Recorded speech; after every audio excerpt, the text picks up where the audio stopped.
sono più comodi per fare foto video, perché abbiamo alcune curiosità che il pubblico ci ha chiesto, insomma, qualche piccola domanda, insomma.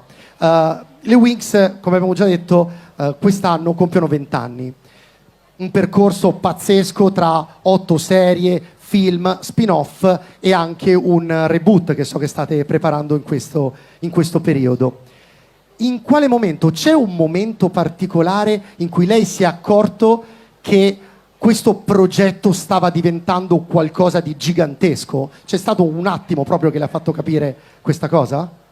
Beh sì, diciamo che è successo tutto rapidamente. Nel 2004, quando sono uscite prima in Italia, poi in Francia, poi negli Stati Uniti, in Germania, un po' in tutti i paesi principali, e ovunque arrivavano indici d'ascolto che erano doppi del normale delle varie emittenti che trasmettevano le Winx, e ci arrivavano i dati della Mattel e di altri licenziatari che vendevano prodotti, bambole e quant'altro come fosse pane. Quindi ci siamo resi conto che effettivamente questi personaggi avevano, diciamo, fatto breccia un po' ovunque, e che quindi la ricetta, praticamente i contenuti delle Winx erano veramente globali ed universali. Stava funzionando, sì. come cosa.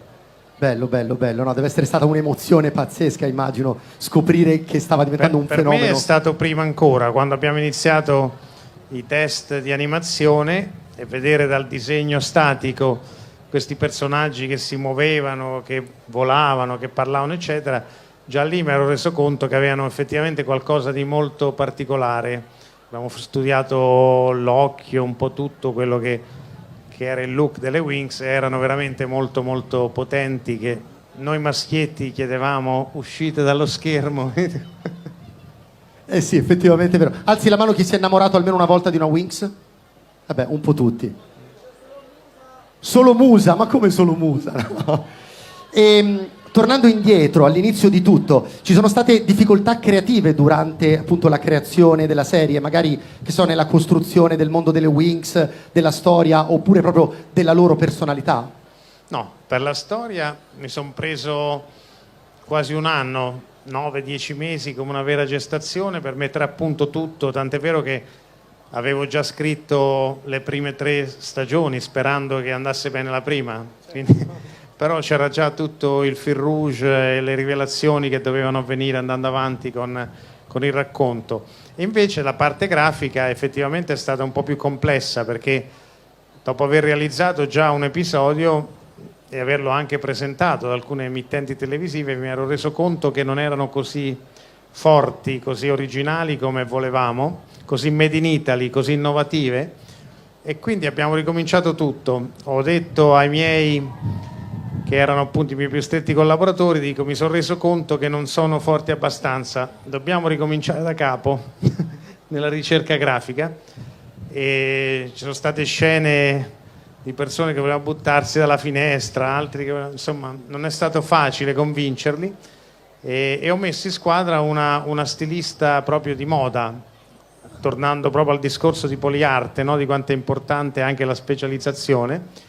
E questa ragazza, che era di Ancona ma lavorava a Milano, lavorava per il gruppo Prada, Miu Miu, ci ha realizzato tutta una serie di look, di tagli di capelli, di cose molto molto più freschi e innovativi, e da lì sono nate, poi messe a modello d'animazione, sono nate le Winx come le avete conosciute voi in televisione, perché di quello che era il primo pilota, che si chiamava appunto Magic Bloom, non c'è stato più nulla di trasmesso. Anche perché immagino in un processo creativo essere pronti a prendere l'idea e accantonarla per ricominciare. No, nel cartone animato non si fa mai, perché il cartone animato ha dei costi spaventosi, quindi quando si è già arrivati all'animazione al colore non si butta più niente e si va avanti comunque. Però questo progetto era talmente importante, la Rainbow aveva qualche soldino in più che era venuto da Tommy Oscar, da alcuni piccoli successi che avevamo fatto prima, e io, che sono appassionato di questo mestiere, ho detto: chi se ne frega, buttiamo tutto via e facciamo una cosa ancora più forte. Ha funzionato alla grandissima, quindi gli farei un grandissimo applauso. Io ho qualche domanda adesso invece che arriva direttamente dalla community. Sono state selezionate tantissime domande, abbiamo preso quelle più richieste e le portiamo proprio qui, così la community magari riesce a soddisfare qualche curiosità in più. Ci chiedono se potesse cambiare qualcosa nella storia, trama, insomma, delle Winx, che cosa cambierebbe? Ma devo dire niente, perché ha funzionato talmente bene che non cambierei niente.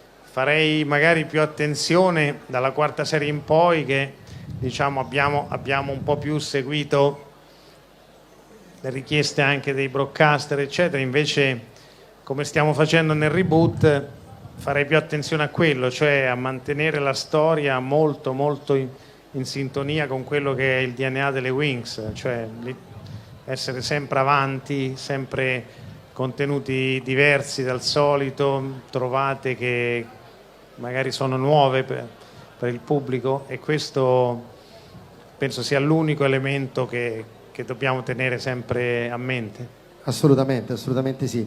E poi ci chiedono anche se era possibile sapere di più, anche se ne abbiamo parlato insomma poco fa, sulle origini del Winx Club come Magic Bloom, appunto. È quello che ho raccontato prima, cioè la serie si chiamava Working Title perché non abbiamo mai pensato di chiamarla Magic Bloom, è un titolo troppo infantile, però diciamo era proprio diversa come grafiche, soprattutto la storia era simile, ma le grafiche erano molto diverse, e da lì questo grosso lavoro che vi ho detto per azzerare tutto e fare qualcosa di nuovo. E poi ci arriva invece una curiosità proprio sul suo gusto personale. Chi è il suo cattivo preferito della serie animata? Quale? Beh, Valtor è il cattivo preferito, però ragazze le Trix sono troppo fighe, dai. Ci farei pure uno spin-off sulle Winx, magari forse live action, non lo so, come ci sto pensando, perché delle Trix sappiamo poco. Esatto. E invece la sua trasformazione preferita? Beh. Enchantix, diciamo. Enchantix. Il dottor Straffi si è sbilanciato quindi sulle trasformazioni. Poi la community ci chiede: ha mai desiderato di aggiungere una fata con un potere diverso? E in caso quale potere?